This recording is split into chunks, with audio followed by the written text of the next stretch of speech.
I thought I was going to be going live at like silly o'clock because of the heat, and I slept in. Luckily, it's not hot at all yet. Although saying that, I'm pretty pink because I've been out with the little in, and it's promising to show there's Danny behind me. It's promising to warm up. The rain is going to be 25 this afternoon. So, but actually today it's really lovely. It's just this. It's almost like a mizzle, and it's really cooling. Let me turn you around and you can see it. So that's it there. It's all. You just kind of damp off it, but oh god, it's so cool. It's wonderful. So I've got the dogs out in it, and yeah, it's great. So we're walking down here. Does anybody else think, let's see if I can do it, Lord of the Rings? Does anybody else think Lord of the Rings? Doing that? It always, whenever I come down here in the summer and I see that, I just think Lord of the Rings. So if you haven't seen Lord of the Rings, you probably won't get it, but it's a bit where Frodo and Sam and Merry and Pippin are hiding from the Dark Riders, and the hiding, and you get this like susurration, and there's this amazing bit of camera work where it goes all zoomy in like that, and then you know something's going to happen, you see. So anyway, whenever I come down here, I think Lord of the Rings and I think Black Riders. So there you go, bit of useless information.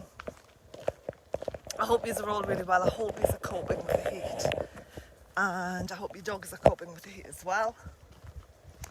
It's been a bit warm in Scotland. We're not used to it. So I was chatting to Ross yesterday, and we were talking about heat and dogs and stuff. Apparently there's some stuff, let me get my angle right. Apparently there's some stuff on Facebook which is saying dogs and heat strokes is a load of nonsense. Dogs don't get ill off the heat. I always get a bit of stick when I put the post out about putting sun cream on your dog's dangly bits, because I've seen a dog with really, really badly burnt balls. So always put this thing out to say, oh, I've just gone through a cobweb. Oh yuck, I've got a spider's web on my arm. To sun cream your dog, you know. And it's not just the dangly bits, it's if you've got a pale dog, you know, especially like the older dogs, bull breeds, white and apricot poodles, they can go a bit thin over the hip, over the sacroiliac area. And a little bit of sun cream there stops them getting burnt. The ears, the nose, all of these places where the hair goes a bit thin, it's a good idea to put sun cream on. So people are saying that, you know, dogs abroad don't have this problem, yada yada yada. But our dogs aren't used to it, and we're not used to it. And you know, my dogs are really feeling the heat. It's 25 up here today. It was 25 yesterday. And I know in London it's like 30, 32. But the dogs aren't used to it. They don't have the time to acclimatise as the seasons change. So if you were living abroad, like when we lived in New Zealand, and also when we lived in Australia, I mean, in Australia there was 1 week where it was in the 40s all week, and it dropped down to a cool 32 overnight. But you built up to it, so you had the seasons change, and the dogs acclimatised, and all of the animals acclimatised, and as the heat gradually built up, so too could their resistance to it. But in this country, it's literally 1 minute it's freezing, the next minute it's bloody sweltering, and they don't have a chance to to acclimatise to it. And the other thing is, if they were in a hot climate, and it's the same with the animals that live in a really cold climate, their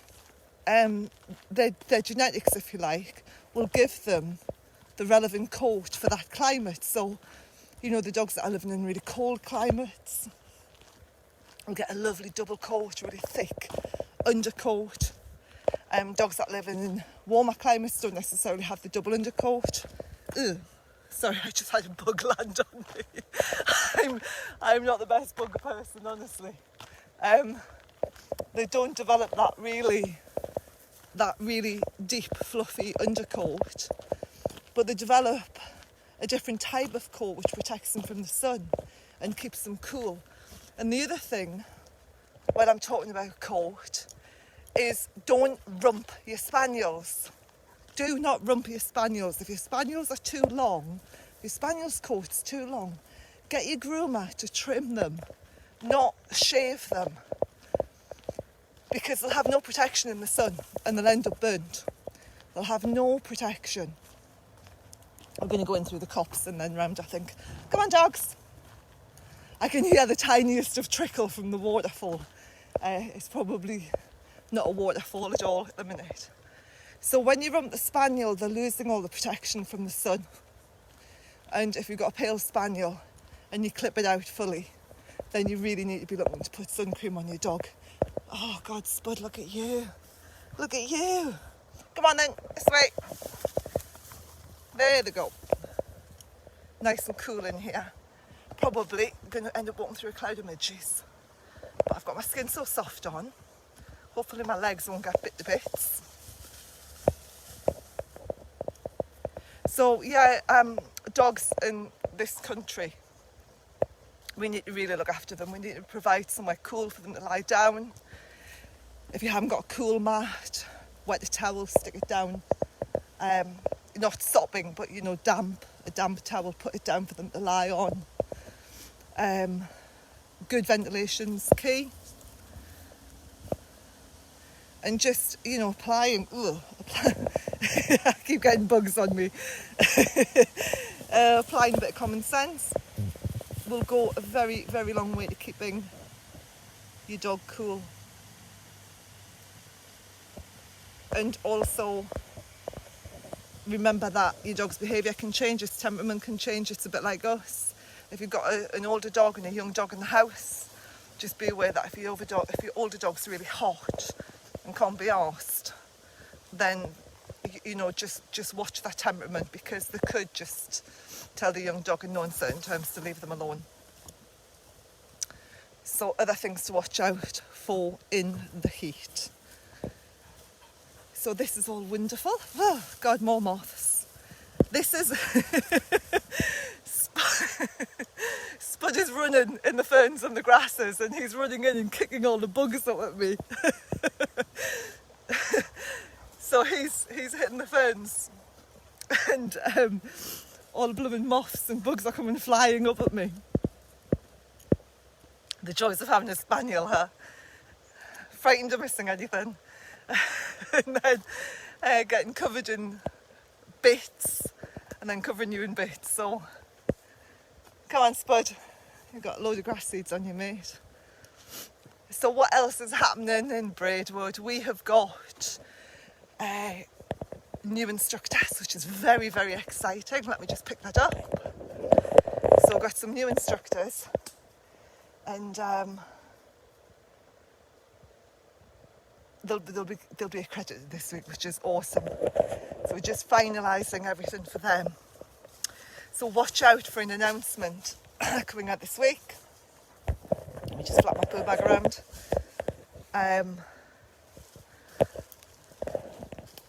So that's all very exciting. I know I can't see it. Oh, bloody hell. So that is really exciting that we've got 6 new instructors this week, which is awesome. So I'll be putting the announcement out for those guys today, I think. I think I've got everything back and everything's in order today. So that is really, really exciting, and I can't wait to let everybody know. So good. They've worked, Dante, they've worked so hard. It's not an easy programme. But it's worth it. It's worth it. Come on, boys. So it's, what else is happening? So we've got an announcement going out this weekend, which is really exciting. been working on a new website, so that's going to go out this weekend, so that'll be a big announcement. And that's it really, I think. There was a talk on Rob Ewing's page yesterday about qualifications and practical experience. It's always an issue working in an unregulated industry, because we are in Dante. Come on. We work, the dog profession, the kennel profession is unregulated. The dog training profession is unregulated, and it's an issue because anybody can set themselves up as a dog trainer, anybody can set themselves up as a behaviourist, which would be mad because it could, get seriously hurt. And there's that age-old debate, do you go for practical experience or do you go for qualifications? And people go, I've got years and years experience, but sometimes the people who've had like 20 years experience might only be teaching for half an hour a week at the village hall or an hour a month at the village hall, but they've had 20-year experience. But then you've got people who've done really intensive training and who are out there day in, day out working with dogs and training dogs, but they might only have like 2 years experience. But to me, the person who's working intensely with dogs and seeing dogs every day in different situations is way more experienced than the person who might just train for half an hour in the village hall, because they're at the front line dealing with everything all of the time and they're seeing different situations rather than seeing the same dog for half an hour a week. And so experience is a real misnomer when you're talking about length of time. So that's tricky. But for me, I think you need, especially in this industry, I think you need qualifications and you need practical experience. And, a lot of the qualifications out there are shite, actually. Excuse my French. They really are. They, 2 days and be a dog trainer. When I had to do an essay, a big 7,000 word essay on the profession that I'm in for my doctorate. And when I was doing the research, I was really shocked because you can get on Udemy for £58 home study course. At the end, you'll have a certificate to say you're a dog trainer. And yeah, how can you be a dog trainer unless you're attending a practical workshop? And I've seen qualifications out there, dog training qualifications, and there's no practical side to it. And there needs to be a practical, hands-on element. If you're going to be working with dogs, you need to know how to handle them. And you should really be assessed in handling them as well. And if you're going to instruct others, then you should be assessed training a dog before you then look at training other people. Anyway, there you go. That is my thought. That's what I thought when I saw Rob Ewing's post yesterday about qualifications and practical experience. So we're at the point where I'm going to do a swizz around actually and see if I can get a nice view for you. That's nice. And then I'll call it a day and finish my walk. I'm looking at this thing and why have I come this way? I've got shorts on and I've got a short sleeve t-shirt on. And I'm just thinking of all of the bugs that are going to be jumping on me because, oh God, they're really hideous. Go on. Had the paddling pool out for the dogs. It was covered in bugs. It was lovely and clean and it was wonderful and the dogs had a great time. And then I went out yesterday morning and there was just hundreds and hundreds and hundreds of bugs all over it. And I kind of went, ugh. But actually they all sank to the bottom, so I let the dogs back in again. So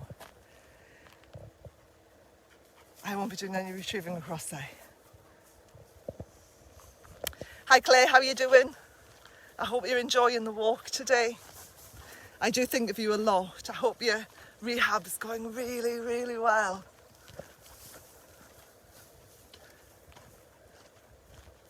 Hopefully when I head over the wall, I'll get to see people, which will be lovely.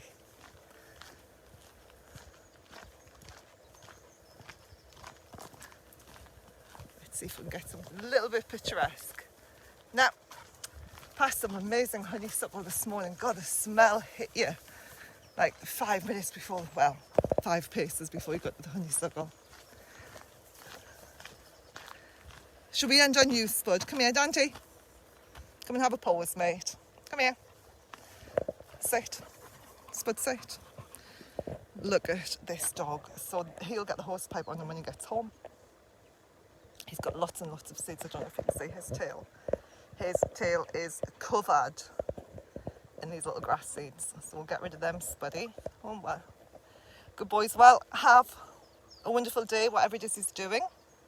Enjoy. Stay cool. I hope your dogs stay cool. And, yeah, enjoy your day. Take care. Bye-bye.